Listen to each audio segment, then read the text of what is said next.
Phil Lipof in Uvalde for more. Phil, how are officials explaining why officers were outside the building for almost an hour knowing that a gunman was inside with these kids? Well, in the latest news conference that we saw yesterday, they said 2 officers took fire from this gunman after he spent 12 minutes shooting outside at the school. They took fire from him.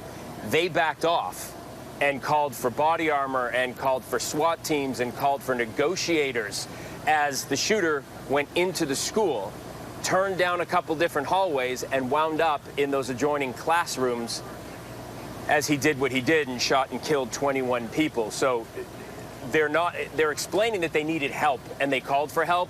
What they haven't really gotten into, and what all of us here in the media asked desperately yesterday but didn't really get an answer to, is why didn't those officers who took fire go into that school immediately? Because that's really been the protocol since Columbine 23 years ago.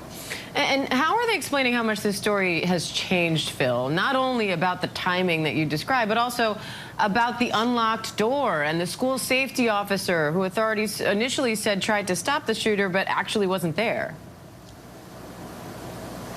Well, Diane, you're right. That's something Governor Abbott is really going to have to answer for, because he was the one in the beginning who gave those details. He said very clearly he was met by an officer in the parking lot. And yesterday, the folks who were giving us the news conference and taking care of this investigation said absolutely not.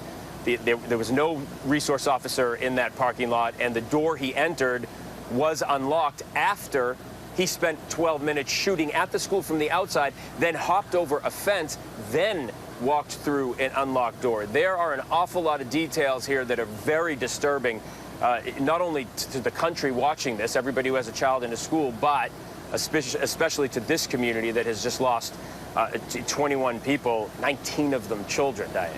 Unimaginable. And Phil, more than a dozen people told ABC News that the shooter sent them concerning messages across multiple social media platforms in the days leading up to the massacre.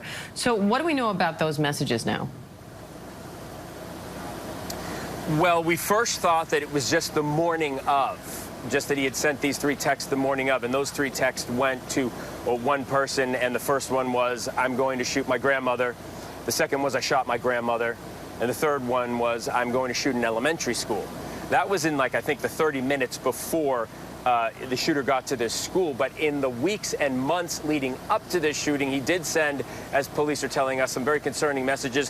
One, just a picture of a gun on the floor.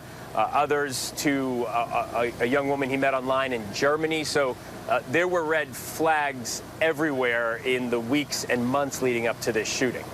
And in a strange coincidence, we're also learning that the shooter's mother actually worked at the same business where he bought these guns. What do we know about that? Diane, we've done some investigating into this, and people in other parts of the country who don't have stores like this might find it odd, but here in Texas, it's not. It's a part gun store and part restaurant. It's one store together. And what we know is his mother at one point, and we're not sure exactly when, worked at this store, not in the gun portion of it, but over on the restaurant side of it. And we don't know if she had anything to do with him getting these weapons. It's just sort of a strange coincidence. But I can tell you from being here for a few days now, it is a small town. And, you know, not a ton of businesses here, so.